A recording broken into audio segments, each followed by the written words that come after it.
പ്രിയപ്പെട്ടവരെ, ചിലർ അങ്ങനെയാണ്. പെട്ടെന്ന് തന്നെ കാര്യങ്ങൾ ചെയ്യും.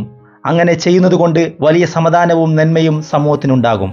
2 ദിവസങ്ങൾക്ക് മുൻപ് മഞ്ചേശ്വരം തൂമിനാടിൽ പരിചയമില്ലാത്ത ഒരു യുവാവിനെ ഷെരീഫ് ചാന്റെ ബേക്കറിക്കടുത്ത് രാത്രി 10:30 മണിക്ക് കാണപ്പെടുകയും ആ ബിലാൽ എന്ന യുവാവുമായി ഷെരീഫ്ച്ചയും സന്തുവും കൂടെയുള്ളവരും സംസാരിക്കുമ്പോൾ ചെറിയൊരു പ്രശ്നം ആ കുട്ടിക്കുണ്ടെന്ന് മനസ്സിലായി. പെട്ടെന്ന് തന്നെ കുഞ്ഞുമോൻ ചാനെ വിവരമറിയിക്കുന്നു. വ്യക്തമായി ഒന്ന് സംസാരിക്കാത്തത് കൊണ്ട് രാത്രി കുറേ നേരം ആ കുട്ടിയുമായി കാറിൽ കറങ്ങേണ്ടി വന്നു.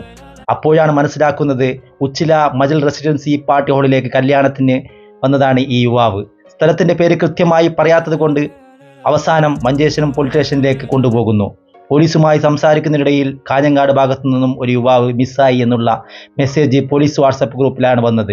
മഞ്ചേശ്വരം പോലീസ് പെട്ടെന്ന് തന്നെ ബന്ധപ്പെട്ടവരെ അറിയിക്കുകയും കുട്ടിയെ നാട്ടിലേക്ക് എത്തിക്കാനുള്ള ഏർപ്പാട് ചെയ്യുകയും ചെയ്തു. തൂമിനാടിലെ സാമൂഹ്യ പ്രവർത്തകരായ കുഞ്ഞുമോൻ, ഷെരീഫ്, സന്തു എന്ന നമ്മുടെ 3 സഹോദരങ്ങൾക്കും മഞ്ചേശ്വരം പോലീസുകാർക്കും നാടിൻ്റെ അഭിനന്ദനങ്ങൾ അറിയിക്കുന്നു.